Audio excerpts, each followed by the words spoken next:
नमस्कार मित्रांनो, माणदेश एंटरप्राइजेसमध्ये आपलं स्वागत आहे. आजचा विषय आहे मराठा कुणबी जात प्रमाणपत्रासाठी सरकारने आणलेली एक नवीन कार्यपद्धती.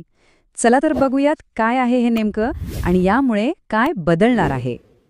आता सगळ्यात महत्त्वाचा प्रश्न, या नवीन सरकारी निर्णयामुळे कुणबी प्रमाणपत्र मिळवणं खरंच सोपं झालं आहे का, की फक्त कागदोपत्री बदल आहेत? याच प्रश्नाचं उत्तर शोधण्यासाठी आपण ही संपूर्ण प्रक्रिया टप्प्याटप्प्याने समजून घेणार आहोत. ओके, तर आपण हे सगळं 5 भागांमध्ये समजून घेणार आहोत. सगळ्यात आधी बघूया थोडी ऐतिहासिक पार्श्वभूमी, मग शिंदे समितीने काय काम केलं ते, त्यानंतर ही नवीन पद्धत नेमकी आहे तरी काय, पुरावा नसेल तर काय करायचं, आणि शेवटी या सगळ्या निर्णयाचा खरा अर्थ काय होतो. चला तर मग सुरुवात करूया पहिल्या मुद्द्यापासून. आता बघा, मराठा कुणबी आरक्षणाच्या चर्चेत मराठवाड्याचा उल्लेख सारखा येतो नाही का? पण मराठवाड्याची परिस्थिती बाकीच्या महाराष्ट्रापेक्षा इतकी वेगळी का आहे, हे समजून घेणं खूप महत्त्वाचं आहे. याचं मूळ आहे ना, ते थेट इतिहासात जातं. मराठवाडा हा प्रदेश पूर्वी निजामांचा हैदराबाद संस्थानाचा भाग होता. त्यामुळे साहजिकच तिथली सरकारी कामकाजाची पद्धत, रेकॉर्ड्स ठेवण्याची पद्धत, हे सगळं ब्रिटिश राजवटीखालच्या महाराष्ट्रापेक्षा खूप वेगळं होतं. आणि याचमुळे तिथले जुने रेकॉर्ड्स शोधताना आज अडचणी येतात. ही टाईमलाईन बघा, म्हणजे गोष्ट अजून क्लिअर होईल.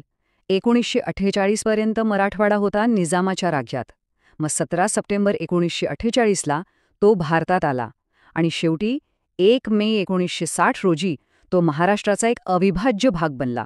म्हणजे बघा, महाराष्ट्रात सामील व्हायला किती उशीर झाला आणि याचाच परिणाम तिथल्या रेकॉर्ड्सवर झाला. आता मराठवाड्यातल्या या ऐतिहासिक नोंदींच्या समस्येवर तोडगा काढण्यासाठी आणि मराठा समाजाला मदत करण्यासाठी सरकारने एक महत्त्वाचं पाऊल उचललं, ते म्हणजे शिंदे समितीची स्थापना. सरकारने काय केलं तर निवृत्त न्यायमूर्ती संदीप शिंदे यांच्या अध्यक्षतेखाली एक समिती नेमली. या समितीला एकच काम दिलं होतं, मराठवाड्यासह अख्ख्या महाराष्ट्रात फिरा आणि मराठा समाजाच्या कुणबी म्हणून असलेल्या जुन्यातल्या जुन्या नोंदी शोधून काढा. आता जरा हा आकडा बघा, 7,000पेक्षा जास्त. यावरून तुम्हाला अंदाज येईल की शिंदे समितीचं काम किती मोठं आणि किती खोलात जाऊन केलं गेलं आहे. तब्बल 7,000पेक्षा जास्त जुनी कागदपत्र या समितीने तपासली. विचार करा, समितीने अक्षरशः पायाला भिंगरी लावली होती. मराठवाड्यातले 8ही जिल्हे तर पालथे घातलेच, पण ते थेट हैदराबादला पोहोचले, एकदा नाही तर 2दा. एवढंच नाही तर दिल्लीत जाऊन तिथल्या जुन्या रेकॉर्ड्सच्या ऑफिसात, नॅशनल आर्काइव्हजमध्ये सुद्धा नोंदी तपासल्या. अगदी लोकांकडून त्यांची वैयक्तिक कागदपत्रही गोळा केली. तर शिंदे समितीने एवढा सगळा अभ्यास करून जो अहवाल दिला, त्याच्या आधारावरच सरकारने जात प्रमाणपत्र देण्याची प्रक्रिया सोपी करण्यासाठी एक नवीन निर्णय घेतला. आता आपण बघूया की ही नवीन पद्धत नेमकी काय आहे. या नवीन पद्धतीतला एक सगळ्यात महत्त्वाचा मुद्दा म्हणजे हैदराबाद गॅझेटियर. आता हे काय आहे तर हा निजामांच्या काळातला एक ऑफिशियल सरकारी रेकॉर्ड आहे. आणि इंटरेस्टिंग गोष्ट म्हणजे यात कुणबी जातीचा उल्लेख कापू या नावाने केलेला आढळतो. आता या कापू नोंदींना अधिकृत पुरावा म्हणून मान्यता मिळाली आहे. पण सगळ्यात मोठा आणि महत्त्वाचा प्रश्न, ज्यांच्याकडे असा कुठलाच कागदोपत्री पुरावा नाही, त्यांचं काय? त्यांनी काय करायचं? तर यावरच सरकारने एक नवीन आणि खूप महत्त्वाची यंत्रणा उभी केली आहे.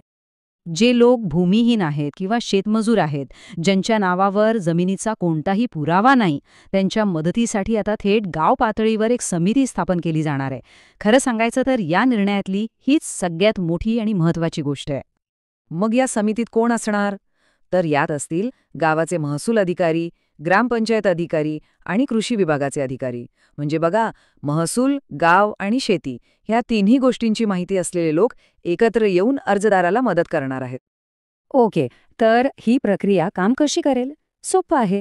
पहिलं, अर्जदाराला एक शपथपत्र द्यावं लागेल की त्यांचे पूर्वज 13 ऑक्टोबर 1967च्या आधीपासून गावात राहत होते. दुसरं, अधिकारी गावात येऊन चौकशी करतील. तिसरं, मग ती गाव पातळीवरची समिती अर्जदाराची वंशावळ तपासेल, म्हणजे कुटुंबात, नात्यात कुणाकडे कुणबी नोंद आहे का हे बघितलं जाईल. आणि चौथं, या समितीच्या रिपोर्टवरूनच प्रमाणपत्र द्यायचं की नाही याचा फायनल निर्णय होईल. तर आपण या सगळ्या नवीन कार्यपद्धतीच्या शेवटच्या टप्प्यात आलो आहोत. याचा नेमका अर्थ काय होतो आणि यातून काय महत्त्वाचे मुद्दे समोर येतात ते थोडक्यात पाहूया. ह्या निर्णयाचे 4 मुख्य मुद्दे आहेत. 1. हैदराबाद गॅझेटियर सारख्या जुन्या नोंदींना ऑफिशियल मान्यता मिळाली. 2. ज्यांच्याकडे पुरावे नाहीत त्यांच्यासाठी एक सोपी आणि विशेष प्रक्रिया तयार झाली आहे. 3. आता फक्त कागद नाही तर रक्ताची नाती आणि वंशावळ यालाही चौकशीत महत्त्व दिलं जाणार आहे. आणि 4. निर्णय प्रक्रियेत आता गाव पातळीवरच्या लोकांचा सहभाग वाढला आहे. एकंदरीत काय तर सरकारने पुरावा शोधण्यापासून ते प्रमाणपत्र देण्यापर्यंतची प्रक्रिया सोपी करण्याचा प्रयत्न नक्कीच केला आहे. पण खरा प्रश्न तर आता पुढे आहे की ही नवीन गाव पातळीवरची यंत्रणा प्रत्यक्षात किती प्रभावी ठरेल आणि मराठवाड्यातल्या लोकांना याचा खरोखर किती फायदा होईल, हा एक विचार करायला लावणारा प्रश्न आहे, नाही का? अशाच नवीन व माहितीपूर्ण व्हिडिओंसाठी मांडेश एंटरप्राइजेस या YouTube चॅनलला नक्कीच सबस्क्राईब करा.